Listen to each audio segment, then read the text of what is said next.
price elasticity of demand. Demand table.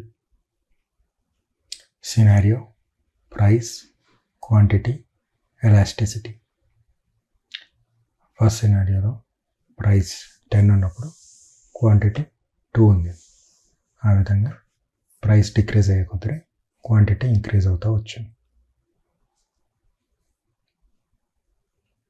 Elasticity కనుక్కోవడానికి elasticity demand price is equal to percentage change in quantity over percentage change in price. Elasticity ఒకవేళ 1 లోపల ఉన్నట్లయితే అది ఇన్ఎలాస్టిసిటీ అంటారు. ఒకవేళ elasticity 1 కన్నా ఎక్కువ ఉన్నట్లయితే ఎలాస్టిక్ అంటారు. గ్రాఫికల్గా చూసుకున్నట్లయితే పాయింట్ల మధ్య లోపల గ్యాప్ ఎక్కువ ఉన్నప్పుడు దాన్ని ఎలాస్టిసిటీ ఎక్కువ ఉందని అర్థం, తక్కువ ఉన్నప్పుడు దాని ఎలాస్టిసిటీ తక్కువ ఉందని అర్థం.